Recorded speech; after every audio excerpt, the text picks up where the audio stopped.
Olá, bom dia. São 11 horas e 37 minutos e estamos ao vivo dos estúdios da B3 em São Paulo. Eu sou Márcio Croin e este é o programa Dinheiro na Semana, o seu ponto de partida semanal na economia. O nosso convidado de hoje é o Carlos Borges, presidente executivo da Tarjab Incorporadora e vice-presidente do Secov. O tema da nossa conversa é o mercado imobiliário. A queda da taxa básica de juros aumentou o interesse por imóveis, embora o movimento ainda seja bastante tímido. Como fica esse mercado para quem pensa em comprar e vender? Além disso, é preciso falar sobre os hotéis, um setor que recebeu muitos investimentos em razão da Copa do Mundo e da Olimpíada de 2016. O que está acontecendo com esse mercado? São esses os assuntos que o Carlos vai esclarecer para nós no programa de hoje. Se você tem dúvidas, participe.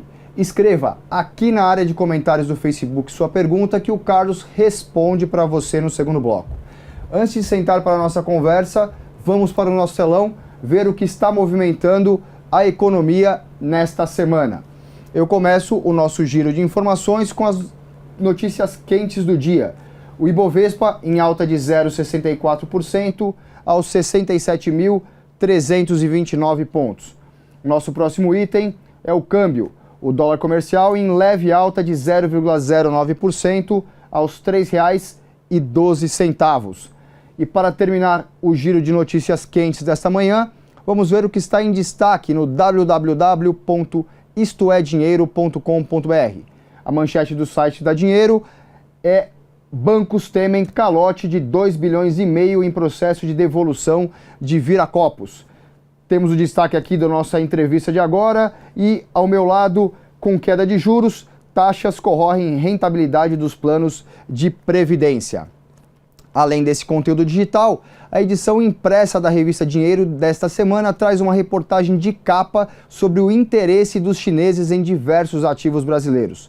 São mais de 100 bilhões de reais em investimentos nos últimos anos. Saiba quais são as empresas que podem oferecer o seu próximo emprego na edição que está nas bancas. Voltando para o nosso telão, vamos saber qual que é a agenda da semana com os dados que podem movimentar os seus negócios, os seus investimentos e o seu bolso. Começando hoje, o primeiro destaque vem da China, balança comercial de julho. A expectativa era que a China tivesse divulgado agora cedo aqui no Brasil os dados, mas ainda eles não foram liberados. O mercado acredita que o saldo vai ser positivo em 46 bilhões de dólares. Amanhã o destaque, oferta de empregos nos Estados Unidos. Uma pesquisa de vagas e rotatividade de mão de obra, conhecida pela sigla JOLTS, é um importante termômetro da atividade econômica do país e o indicador que será divulgado agora é referente ao mês de junho. Ele deve ficar próximo do resultado de maio com um saldo positivo de 5,7 milhões de vagas. Na quarta-feira, o destaque é o Brasil. O IBGE divulga o Índice de Preços ao Consumidor Amplo, o IPCA de julho. A inflação no mês deve ter ficado em torno de 0,15%, o que vai dar uma inflação acumulada em 12 meses próxima de 3%. Passamos para a próxima tela e começando pela quinta-feira, onde o destaque vem do México, que vai decidir sobre a sua política monetária. O Comitê do Banco Central Mexicano deve manter a taxa básica de juros inalterada por lá, ou seja, 7% ao ano. E para fechar a semana, uma série de países da zona do euro divulga o índice de preço ao consumidor de julho. E o destaque o IPCA acumulado em um ano de 4 países. Na Alemanha, a inflação deve ser de 1,7%, na Espanha de 1,5%, na Itália de 1,1% e na França 0,8%. E o destaque da semana é o mercado imobiliário. A queda da taxa básica de juros voltou a animar o setor. As vendas totais registraram alta de 1,3% nos dados até maio, mas elas foram impulsionadas pelo programa Minha Casa Minha Vida. Sem ele, a queda na venda dos imóveis novos é de 5,9%. Além disso, o preço dos imóveis novos caiu 14% em julho deste ano na comparação com janeiro de 2015, o início da crise econômica. É sobre esse assunto que eu começo a nossa conversa com o Carlos. Carlos, seja bem-vindo. Tudo bem? O mercado imobiliário voltou a se aquecer, voltou a se recuperar? Voltou a se aquecer, talvez seja uma palavra forte. Ele está num processo de recuperação, sim, que varia de acordo com cada segmento. Você acabou de dizer, o programa Minha Casa Minha Vida puxa as vendas hoje. E o empresário está numa espécie de ressaca emocional, porque nós vivemos o setor que foi mais atingido e viveu a pior crise que o Brasil teve na sua história republicana. Os fundamentos que nós temos agora, que dependem do setor, estão melhorando. Então a taxa de juros com um dígito é uma maravilhosa notícia para nós. A recuperação da economia também. Todos os fundamentos econômicos estão melhorando comparativamente a 1 ano, a 2 anos atrás. PIB, inflação, qualquer índice que a gente for pegar macroeconômico está mais positivo.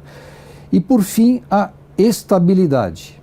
Então a estabilidade, a perspectiva de futuro, porque a confiança é a base da decisão de compra de alguém que vai investir, vai comprar o mercado imobiliário. Sobretudo porque é um investimento de longo prazo. Se você não tiver essa confiança, como é que você vai fazer um investimento desse? Quando a gente tem uma situação de insegurança, mesmo as pessoas que estão empregadas param de tomar a decisão porque têm o medo de perder o emprego. Então nós dependemos muito do humor da população em relação ao que ela acredita que vai acontecer. Porque quando você toma a decisão de comprar um imóvel, além da necessidade que você tem, você está vinculando recursos durante bastante tempo, né? Porque o perfil é de financiamento, então confiança é fundamental. O Minha Casa Minha Vida, ele impulsiona um pouco mais porque é um programa popular, então ele tem um apoio do governo, é por isso que ele dá um start maior do que a venda de imóveis novos? O principal aspecto é que 85% a 90% do mercado brasileiro é popular. Tá. Então o Minha Casa Minha Vida ele está inserido nesse grande massa que é o tamanho do mercado. E além disso, o programa em si trouxe condições mais favoráveis de taxa de juros, né? Então hoje são os empreendimentos que estão com o melhor desempenho de vendas no país e tem essa ligação direta com o tipo de demanda que o país tem hoje. A desaceleração dos preços, Carlos, já está num nível considerado normal pelo mercado? Olha, nós chegamos já no fundo do poço, houve essa queda de 14% desde 2015, como você acabou de citar. A tendência agora é de uma estabilidade e de uma recuperação, no mínimo acompanhando a inflação. Então eu diria que está no melhor momento do mercado para compra. É isso. Quem está pensando nesse momento, né? Comprar ou vender até, é o momento então de comprar. Sem dúvida, porque com a queda dos estoques que estão acontecendo, as empresas não vão empreender novos produtos numa base de preço que elas não tenham um resultado nem que pequeno. Uhum. Então, é o caso da minha empresa. Eu não lançarei empreendimento se eu não tiver nenhum resultado. Eu faço outra coisa. Tá. Então, está num momento muito bom, muito adequado para a compra realmente. E em questão de equilíbrio entre oferta e demanda, existe um desequilíbrio nesses últimos anos justamente porque muitas empresas colocaram muitos imóveis à venda e não tinha comprador para isso. Já está havendo um reequilíbrio justamente pela queda desse estoque? Essa é a beleza do capitalismo, né? O equilíbrio entre oferta e demanda acontece naturalmente. Então, sempre houve um movimento cíclico, especialmente aqui em São Paulo, de equilíbrio entre oferta e demanda.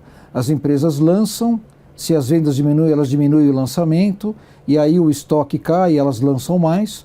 O que aconteceu é que foi um desequilíbrio exacerbado por uma reversão significativa e rápida das expectativas. Uhum. Então isso já está ocorrendo, os estoques estão diminuindo, talvez uma velocidade menor em função do tamanho desse...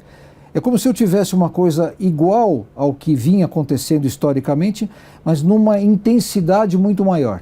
Tá. Mas isso o mercado já se deparou com inúmeras situações no passado, e aí você tem esse equilíbrio natural que já está em curso. Tem um ponto importante que está acontecendo também, que é você regular os distratos, né? Os distratos agora terem pelo menos um ponto entre construtoras poderem receber uma parte e também o comprador não ficar sem o dinheiro. Como é que está esse movimento? Então, o distrato é a prova de que o passado é imprevisível no Brasil, né? Porque foi realmente um tsunami para o mercado imobiliário.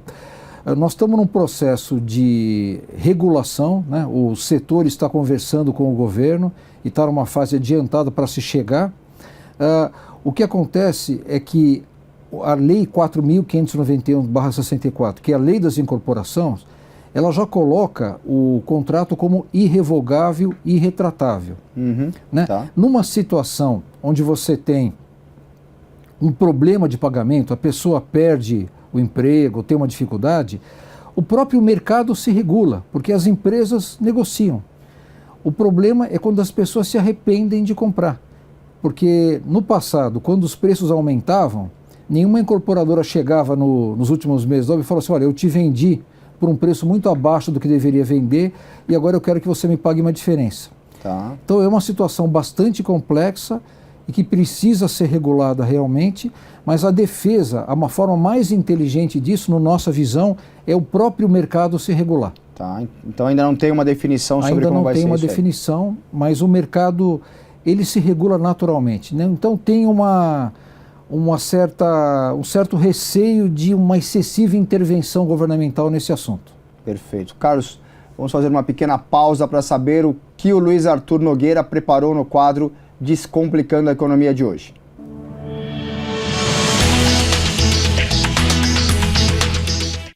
Olá pessoal, eu sou Luiz Arthur Nogueira, este é o Descomplicando a Economia, direto dos estúdios da B3 em São Paulo. O tema de hoje é o déficit fiscal do governo, que tem uma meta de um rombo de 139 bilhões de reais para esse ano, ou seja, tudo que o governo arrecada, menos tudo que ele gasta, sem contar os juros, tem de dar um rombo de 139 bilhões. E ainda assim, o governo está com dificuldade de cumprir essa meta. Por que o déficit não diminui? Em primeiro lugar, porque a economia não cresce. Se a economia não cresce, a arrecadação do governo também não aumenta. E em segundo lugar, porque o governo tem uma máquina muito inchada, uma máquina pública, e não consegue cortar gastos. Então, sem arrecadação maior e com gastos crescentes, fica difícil diminuir o déficit. A grande pergunta é, será que era realmente preciso, fundamental, necessário aumentar impostos? Olha, eu sinceramente sempre acho que aumentar impostos tem de ser a última solução. Por quê? Porque você castiga o contribuinte e joga uma ducha de água fria no empresariado. E convenhamos, um empresário desanimado, ele não investe, a empresa dele não cresce e, consequentemente, não paga mais impostos. A pergunta que fica é a seguinte, será que revisar essa meta de 139 bilhões é o melhor caminho?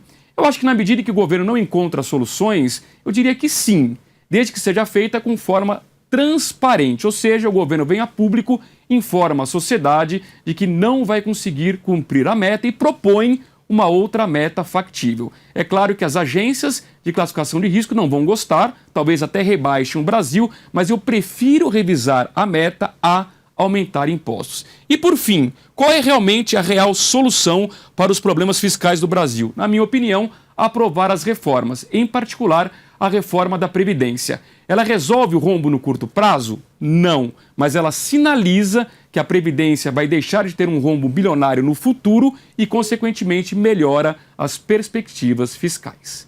É isso, pessoal. Um grande abraço a todos e até o programa da semana que vem.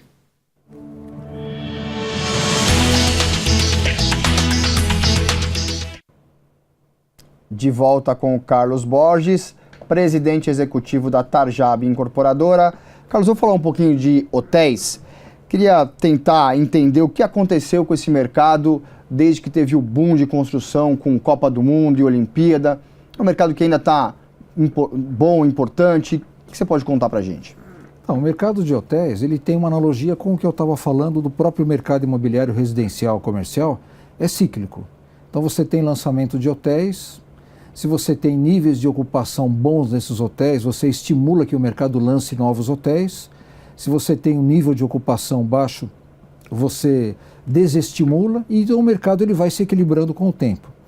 Nós tivemos naturalmente um momento de parada nesse mercado em função da grave crise econômica que vivemos e agora o mercado ele está se recuperando lentamente e a gente tem, especialmente na cidade de São Paulo, oportunidades interessantes, mas que estão atreladas a nichos, a bairros, a segmentos específicos. Então tem mercados que podem estar bem, tem mercados que não podem. É muito complexo para a gente simplificar a resposta. Mas eu te diria que nós estamos num ciclo de oportunidades interessantes no mercado hoteleiro. Aliás, vocês recentemente anunciaram uma parceria com o grupo B&B Hotéis para fazer um hotel, o primeiro deles na América Latina, né? Em São Paulo. O primeiro deles no Brasil. No Brasil. Na América Latina, inclusive. É por conta dessa oportunidade? É um hotel mais nichado? Como que funcionou essa ideia? A empresa B&B é uma empresa que tem 400 hotéis econômicos na Europa, é o único player que só trabalha com o segmento econômico. Nós compramos um terreno no centro de São Paulo que tinha vocação para hotel e por um conhecimento que nós tivemos com a empresa, nós fizemos diversos estudos e entendemos que tem uma demanda muito segura, muito importante ali na região para este tipo de produto. Tá. E a empresa tem uma característica interessante, que eles têm uma marca chamada EconoChic. EconoChic. Eles têm serviços que são selecionados e não limitados. Então eles fizeram pesquisa e com a experiência que eles têm no mercado hoteleiro de quase 30 anos, eles tiraram coisas que tem em alguns hotéis que não agregam valor. Não tem criado mudo, não tem telefone no quarto, a toalha de banho de rosto é a mesma para você otimizar. É muito enxuto e ao mesmo tempo tem o desempenho acústico perfeito para você ter uma boa noite de sono. Você tem uma cama super confortável, você tem um ar-condicionado de primeira linha.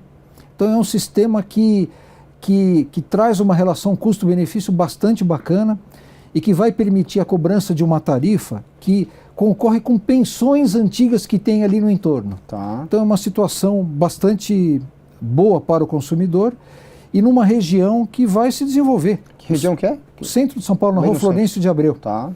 O centro de São Paulo, como de outras cidades, ele está se revitalizando e isso é natural que seja até acelerado porque é de interesse da sociedade. A região tem infraestrutura, tem transporte, tem metrô, tem emprego.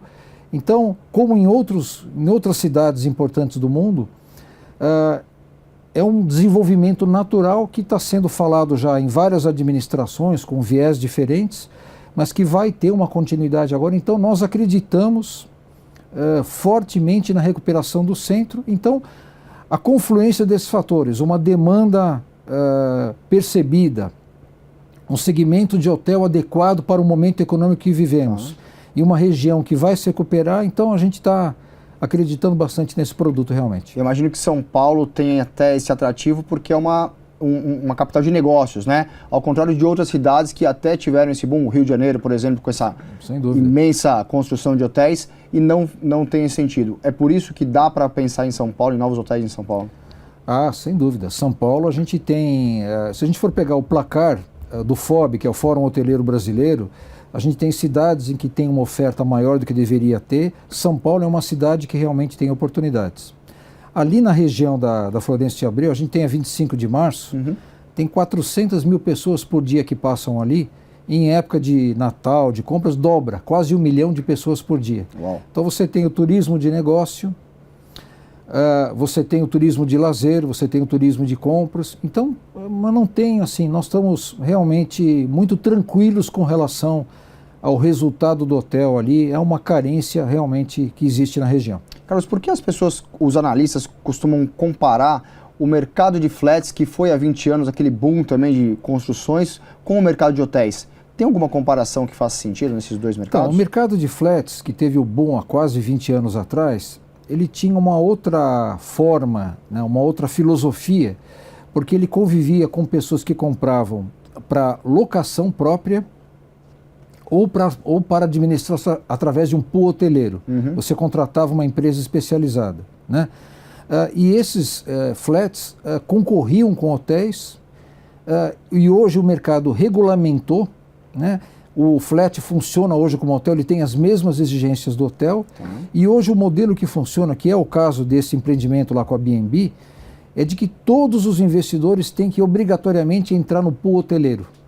Houve um esgotamento de um modelo de flats que hoje não se funciona mais. Então, qualquer pessoa que comprar, por exemplo, nesse hotel, obrigatoriamente terá que estar inserida na administração hoteleira, é puramente para investidor.